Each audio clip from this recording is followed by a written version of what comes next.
Hello, adventurers. Andy from Twisted Narrative here, and welcome to another Shadowdark chat. While we await the cool rulebook from Kickstarter, so I can do some videos on that and on homebrew stuff as well that I'd like to create. I don't really want to do that until I have the book, so I don't redo or try and homebrew something that already exists. It is coming to us very soon, and I'm very excited. But in the meantime, I thought it would be good to look at a prominent location in our Tales from the Smoke Shadowdark campaign. As always, you are free to use this location in your games as a place the characters can re-equip, sell goods, and carouse in. This location will be the Three Valves Public House, located in the Smoke neighbourhood of the Squalor. Now, the Squalor has a well-deserved reputation for severe poverty and overcrowding. It is a labyrinth of alleys and gunnels, the buildings built so close to each other that they almost blot out the sky, and at night there is little to no lighting. Many of the street lamps smashed, destroyed, or just non-existent. Together with the lack of light and with the ever prevalent smog, it is very easy to get lost within the Squalor itself. When darkness falls in the Squalor, the smog also becomes something else, something more, the Shadowdark, and the denizens of the city from below emerge to prowl the streets. Small havens of light can be found, though oases in a desert of darkness. One of these havens is the Three Valves Public House. It is run by Boris, a well-built man with a heavy Eastern accent. It has muddy floors, grimy, nicotine-stained windows. The bar smells of stale ale and tobacco smoke. There is an old-timer playing the piano with a couple of locals singing the popular Slickside song, Knobs are Knobs. There is a small room where there are a couple of tables and padded benches. This tends to be for courting couples.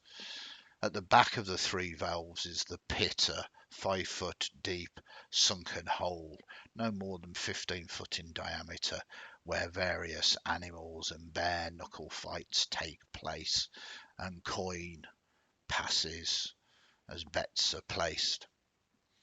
Any character that enters here can see gambling going on, stolen goods being offered for sale, and a number of seamstresses plying their trade here too. All of this, though, partially hidden by the heavy nicotine cloud.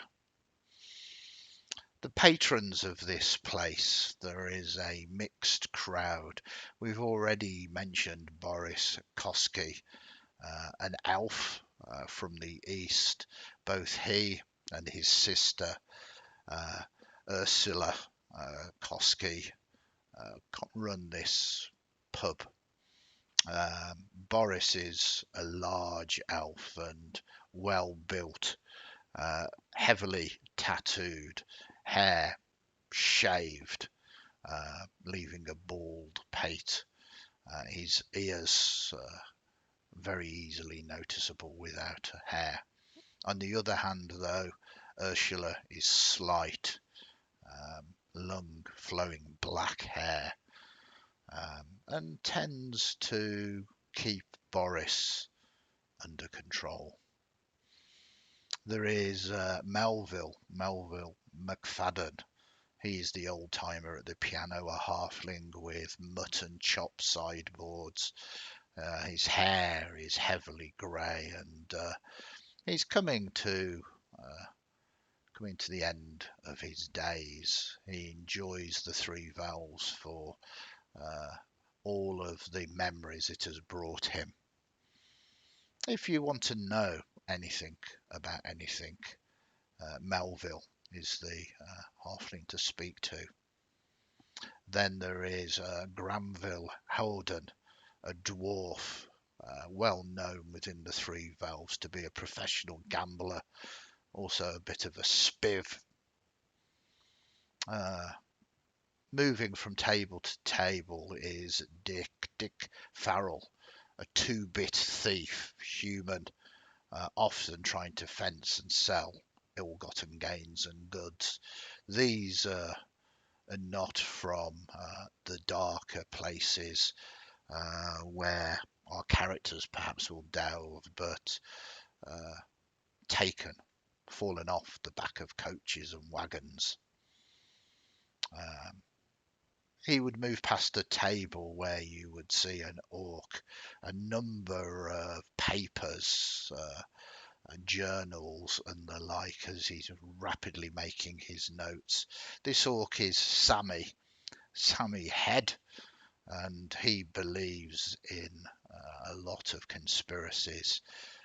Many of the patrons of the Three Valves mock him for such, but maybe, just maybe, he might eventually get onto something. Solomon Fawns is a local pit fighting expert, another halfling, very muscled, but wiry with it. By expert, he knows nothing about pit fighting, but thinks he does, always looking for the next contender, always looking to give them the best advice he can. It is often best to ignore his advice. Then we come to the Barnets, Lavinia and Cornelia. Lavinia is an elf and Cornelia is a human, although they both insist that they are sisters. And they are indeed seamstresses, upstanding and paid up members of the Seamstress Guild. If you want to purchase their attentions for the night, you can.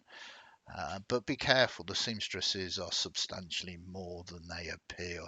They deal in pillow talk, and anything that you tell them, you can be assured it will be sold to the highest bidder whenever the opportunity becomes available.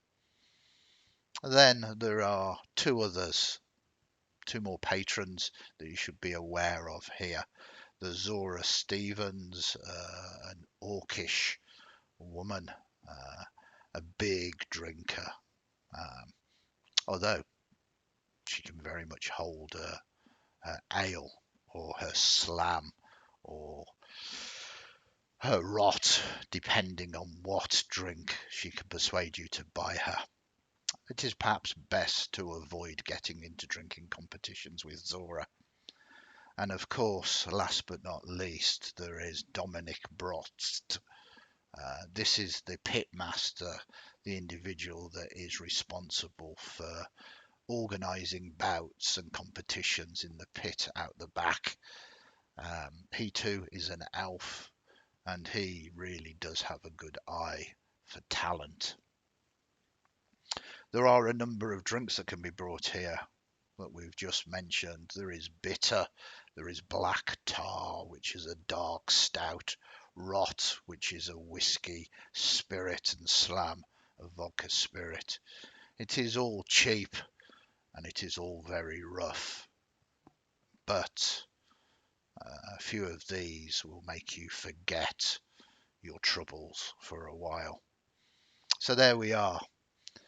We have the Three Valves, a place you can come, a place that you can call perhaps your second home, a place that you can find out information, drink at, perhaps sell a few items or purchase a few items. And that is where we will leave it today. So thank you very much for listening, and adventurers, please never forget to keep your torches lit.